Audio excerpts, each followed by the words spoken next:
Greater Than 0% is a 501c3 nonprofit that's on a mission to share stories of organizations from around the world that are changing lives. We have weekly episodes featuring amazing nonprofits and monthly episodes interviewing top business executives.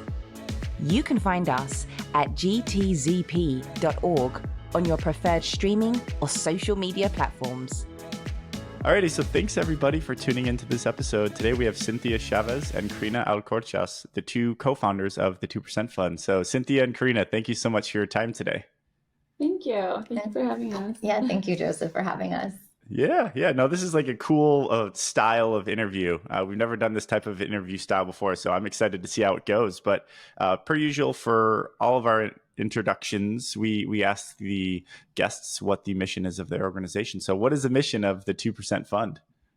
Yes. Hi. So I'm Cynthia Chavez. We both co-found the organization, which is a 2% Fund. And our mission is really to recognize and support undocumented students across the nation. Through our research, we found that there's only 2% of students from the undocumented community, only 2% go on to pursue higher education. So we found that number to be very small, and we wanted to increase it across the nation because there's students everywhere, not just Chicago. We did start off with just Chicago students, but we did open it up to the nation just this year. And the previous year as well, but we're making it official this year. Well, great. We'll get into the organization, but before we do, why is this an organization that both of you wanted to co-found? What is the reason? What's the why behind it? Well, I think the main purpose is everybody who co-founded has the experience of being an undocumented student, especially going through the process of having to go from high school to college and transitioning, not just in terms of like an education level, but also, unfortunately, we had to care a lot about our finances. There was not a lot of resources at the time. So I graduated in 2016. So when I went and started school and started college, we were both not allowed financial aid by like FAFSA. Private scholarships were not an option, especially if you didn't have a social security, because most undocumented, if not all undocumented students, do not have a social. So having to apply to different scholarships, like small ones, like the one our organization is what really drove us to kind of build something to not only give back, but to also build like a network within the undocumented community. Yeah. All right. So we're going to do some one-on-one questions here because I think the education is important. So what does it mean to be undocumented? Let's start there because I think there are some misconceptions in education that could be done. Yeah. So an undocumented individual is really someone who may not have the permanent residency or any legal status in the country. In our experience, we were brought here at a very young age, as there's like thousands of other individuals that have similar stories to us. But everyone has their own journey, and really the lack of resources is really what impacts, is really the biggest difference in someone who's undocumented and someone who has a permanent residency is the number of resources. For example, like she mentioned earlier, we're not allowed to apply for FAFSA, which is a big help for students to navigate and finance their college education. And on top of that, if the parents aren't working like super high paying jobs, it's also difficult for them to share their income with the student to go to college. So, this is why it's very important for us to get this scholarship across so that we can help those students who are, struggling to pay their college education, because that's a big factor in whether or not they'll complete their 4-year education or go on to, graduate studies. While I mentioned the graduate studies, I did forget to mention earlier, we did open it up to graduate students as well. Which so is that's rare also, right. Yeah. There's really not much help for graduate students who are documented, let alone, undocumented students. So, that's a little bit. Yeah. No, so, and I think you touched on it, but the natural follow-up question is, what are some of the reasons why people are undocumented? And it sounds like the examples you gave are, I don't want to say a majority, but a lot of the cases you said are people have come across or into our country and they have kids, and that means that if they don't have the documentation that you mean, they become undocumented. Is that the most common example of that you all have experienced yourselves and that you've seen, at least in the U.S.? Yeah. So for example, I came into the country at 1 year old. So I turned 2 years old here. So my like knowledge and of like home is very, very blurry as a 2 year old.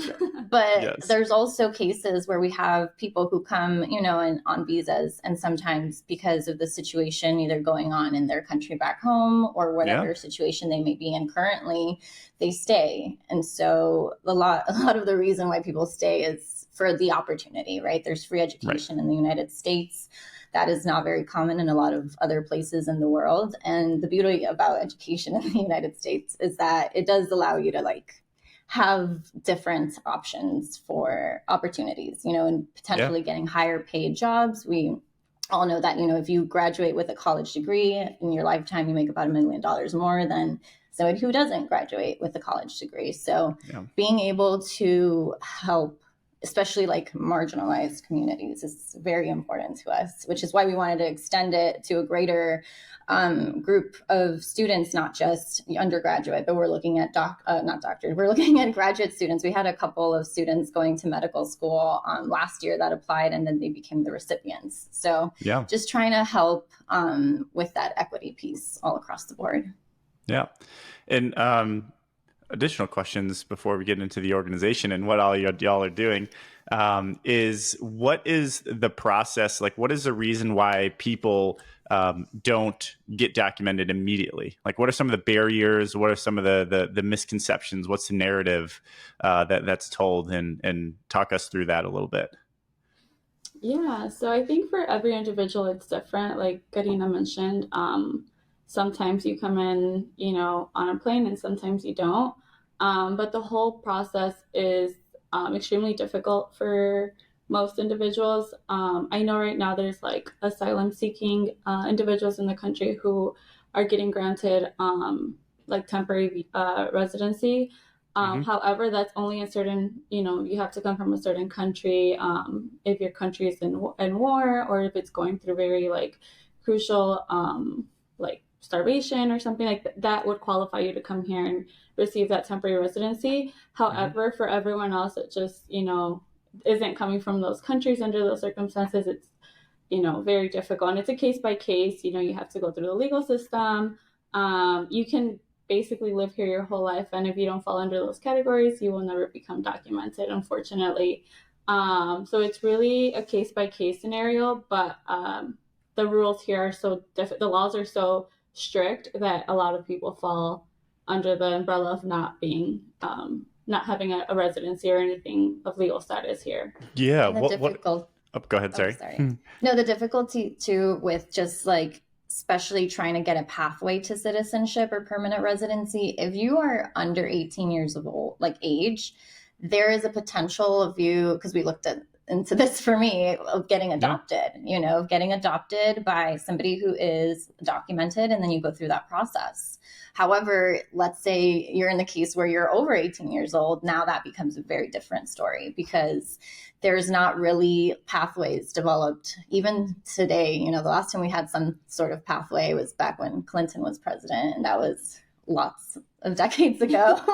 But now the majority of the time, unfortunately, what we see is like a lot of undocumented students or just people in general look to either going into the military to get documented or get a, you know, pathway to citizenship, which sometimes that's not even guaranteed. Or they go through the process of, you know, getting married and then going through that process of finding a partner. Sponsorship, exactly.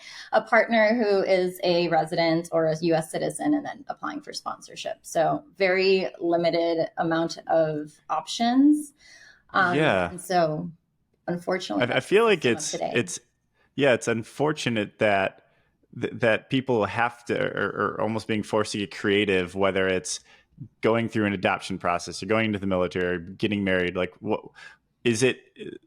And this is the education piece, is why is it so hard to just go through a normal process? Like, is it the amount of like paperwork or the cost, or there's a long line that people have to wait in order to get documented? What are some of like the institutional reasons why people are taking all these creative options to get documentation?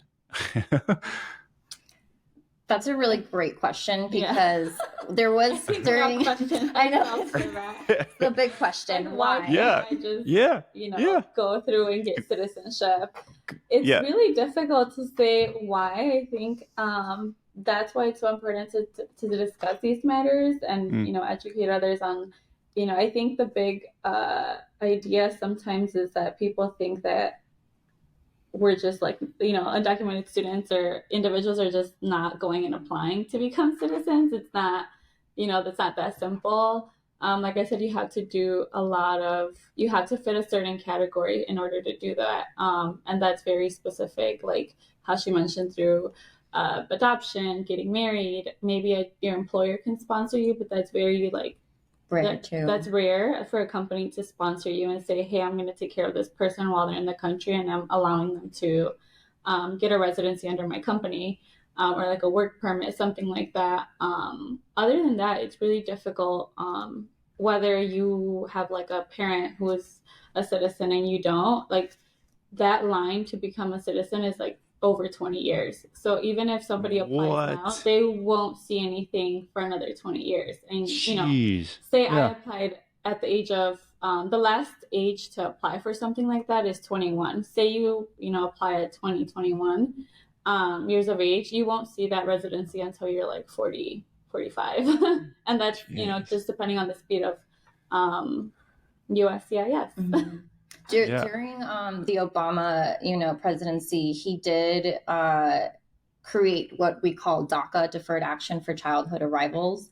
That was sort of a pathway, not really a pathway to citizenship or permanent residency, but it was a pathway to get jobs, to be legally documented for a work permit. We both went through that process. What we've noticed is that a lot of the students who are applying now, they're too young to even apply for DACA. So now you're like too young or you're too old to apply for a program that can give you not only a social security number, but a work permit as well. The problem with that, however, and both Cindy and I have really lived through the stresses of it, you have to apply every 2 years. And it's 1 year. Really not even 2 years, because they say you should apply 3 to 5 months before your 2 years, expires. So it's really like a year and a half, like every year and a half that you start stressing about reapplying. And it's $800 plus of fees every 2 years that you have to do, plus lawyer and fees. If you want to like get a lawyer to fill out these documents, because it's a legal matter. So it's really, I think there's just like so many little things that, stop people from becoming citizens and just becoming documented. It's a very hard place to navigate. Yeah. Wow. All right. Well, thank you for that. Learned a lot already so far on this topic. So the 2% fund, on your website, you have that you part of your mission is to increase that percentage number, right? You want more undocumented folks to be in the education system, right? Because just for a lot of reasons. So let's talk about the history of the organization. So when were y'all founded, and what were some of like the initial stories and activities that you did? Well, we were founded during COVID. A lot of great stuff happened during COVID. This was actually one of the great things that we were working together. We just found that it was so difficult to like see people. I don't know. It was very difficult to see people kind of stand up for themselves during this time and be like, this is who I am. This is what I want to do. And I think that's when we were like, well, we need to do something. Like, we're going to do something to help, especially like our personal community out. And like, that's where we started. Okay, we're going to look at the Chicagoland area. We're going to just focus on this little area because we're both from Chicago and we're both grew up in the Chicago public system, school system. Like, we're both from predominantly like highly immigrant population or communities. And so like, we both wanted to just kind of make Chicago like our little, area of impact. However, because of social media, that spread way further than the Chicagoland area. We had applicants from like Florida, from like different parts of the country, find out about our little application, and slowly that's when we started to become more inclusive, like of, okay, our education system is not always just 4 years of college and you get a degree. It sometimes looks like trade school. It sometimes looks like cosmetology. So like education is a diverse concept. And so we're trying to now head in that direction of like, well, now we're accepting graduate students, because when we were both in school, we only found applications, thankfully. I mean, we were undergrad, but that was usually all that there was available. There was nothing for graduate students, and graduate school is it's incredibly expensive, and there's not a lot of financial aid like you do in undergrad and have in undergrad. Right. All right. So in COVID, when y'all, yeah. So in COVID, what were some of like the initial folks that you were able to work with? I know on your website you have some people that were a part of the programming, but I'd love to hear from your perspective, your experience working with these applicants and their experience going through the process and the impact. Yeah, so the cool thing about like our organization is that it's not just the finance piece that we're trying to support people with. It is the connection of being able to build a network, especially a network of people who are undocumented. Because when I was growing up and I found out I was undocumented, which was probably like in the 6th grade, I could not imagine seeing what I'm doing right now today. Like, it was so hard to have either someone model it for you, a mentor. And so being able to create this space where we all have this thing in common, we've all been through the system, we've all struggled in the same manners as, you know, any undocumented student navigating through life. We figured, let's give back, but let's also give skills that, you know, when we were in college, I didn't know anything about taxes. I didn't know anything about investing. Like, my financial literature was so small.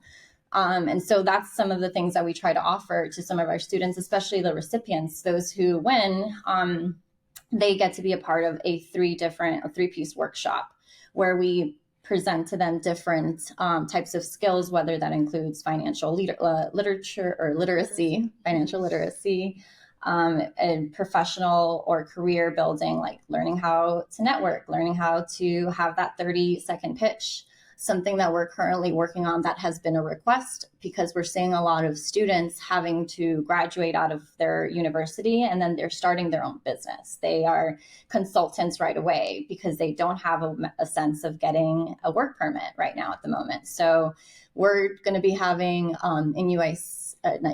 UIC, sometime in the fall, a workshop on how do you become a consultant? How do you navigate through not just the legal, but financial process of having some sort of wealth, or creating and generating wealth for yourself as well. Yeah. Wow. And how many people so far have y'all been able to work with over the past few years? So, going back to your original question, we did work with, it was 4 of us at the beginning, but for one reason or another, it's just us 2 now. But, you know, we've all had the hope, and, you know, we've all had just the urge to help our community. I think when you don't know certain things, obviously you don't know them, but when you know better, you do better. And I think that, you know, just comes from being an empathetic person, someone who really wants to give back. You know, we all went through the struggles of paying for college, having multiple jobs while being a full-time student. And we want to give them a little break. It was for me specifically, it was really hard for me to be a student while working 2 part-time jobs. So really for me, it was that piece that I wanted other students to not struggle as much as I did. If I could have just had an extra $1,000, which is what our scholarship is worth, I could have maybe cut my hours back and studied a little more. So that's a big piece of our scholarship too. We're not a scholarship that looks for perfect A, straight A students, because we know that, for example, for me, I was not able to have a 4.0 GPA in college. In high school was a different, you know, situation, but college, it's more difficult to get a 4.0 when you're working so many hours.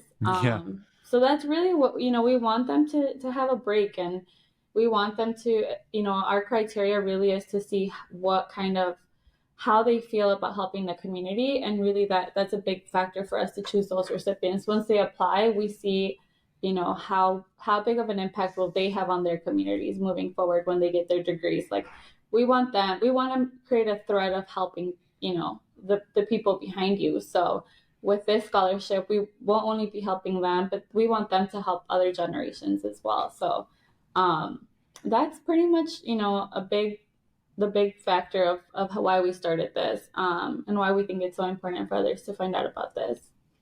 Yeah, no, absolutely. And I think you mentioned it too, is you're building a network. So all of the people that have kind of come through what you've done over the years, they could also add on to that programming that the 2% Fund is providing of networking, of professional mentoring, I'm sure at some point. But yeah, that like alumni group that y'all are creating is going to be a huge asset, it sounds like, as time goes on and as you have some amazing stories and experiences from these folks. Yeah. Oh yeah. The experiences and stories that we hear, I mean, we just closed the application last week, and we did receive 40 applications this year, and I sit down to read them because we are also the selection board. So we, it's just tears. It's just a flood of tears. Are you able to share any? Obviously not that, like, you don't have to share the personal information, but anything notable that jumped out? Not this year, but last year we received a student, which she mentioned in Florida. She went back to her country, and during COVID, she was able to assist a lot of people with very, very, very low resources, create a way for them to have sanitary procedures in their communities because of the spread of COVID. And she's also like a research student at her university. She holds so many positions in her university as an undocumented student. And, her story was just so breathtaking that she gave so much to her community. And she also kept up really great grades and has she wants to continue helping. Like her whole career will be based on helping people with low resources. So she was awarded, and this year there was just a lot of students who are very grateful for opportunities like this, and they've mentioned it in their stories, and that really I guess it's very impactful. Yes. It's like a little piece of us. Yeah, like reading that, I feel like them when I'm reading their stories, I feel like I see myself in them because they're so grateful for these opportunities, and they themselves are saying like, hey, I want to do this too. Once I graduate, I also want to get back to my community. So just seeing how grateful people are for opportunities is very fulfilling. It's very fulfilling, very just like it shows us that we're kind of moving in the right direction with our time and what we're doing. Yeah, absolutely. So engagement, people that are listening and want to get engaged with the 2% Fund, how can they, and how could they help, and what type of engagement do you look for, whether it's people donating their time, their talent, their treasure, their testimony, all the T's? Yeah. Curious as to the engagement model. We definitely are using social media to our advantage just because of the amount of how it can amplify communication. Right. We were able to get a lot more followers this year, a lot more applicants from different areas. So just following us on social media, on Instagram, TikTok soon to come. We realize that is one of the better kind of platforms to use, especially in trying to get students who are coming out of high school, and are still in college. They're all over social media. They're better than us. Yes. But social media is definitely the big one, because right now we are in the process of continuing and getting that 501c3 status. So we're hoping that also becomes like an attraction for not just, an opportunity for us to apply for grants and, get to be a little bit more involved in, especially in the Chicagoland area. There's lots of Chicago grants for nonprofit organizations that try to help the community, especially in education. So besides that, we also want people to kind of have the benefit of going through the tax exemption of whatever they donate. A lot of the fundraising that we've done has been a huge, just thanks to all our friends and family. They really believe in what we are trying to do. And so they have been our like number one kind of source of income and source of funding. Yeah. So being able to kind of give them that benefit as well will only kind of hopefully allow us to grow as an organization. Yeah. And hopefully, with this, we really want to thank you for amplifying our audience, because, not only you will, this will definitely help us reach a bigger audience. But you were asking about engagement. I think really what we are always looking for volunteers for our fundraisers, since that's a big portion of the scholarships that we award. We work really hard at those fundraisers to be able to raise the funds. We actually collaborate with local businesses. We actually have been doing this since the beginning, of the organization's time, where we want to be able to go to local businesses that are in these communities where we know this is the type of people that we want to kind of bring this information and these resources to. So we do have all of our fundraisers kind of going to be on our website and under events or on social media. We do have a fundraiser coming up August 5th. So next Saturday, where we will be having a Wild West themed fundraiser at Dos de Oro. It's located in Belmont, Cragen area. So I'm not sure when this will air, but hopefully they still get to hear about it. If not, there will be more fundraisers. We also have an aerial fitness class coming up in September. A donation class. That Karina can explain. Oh, yes. In the South Loop, we are also collaborating with a Latina-owned fitness studio.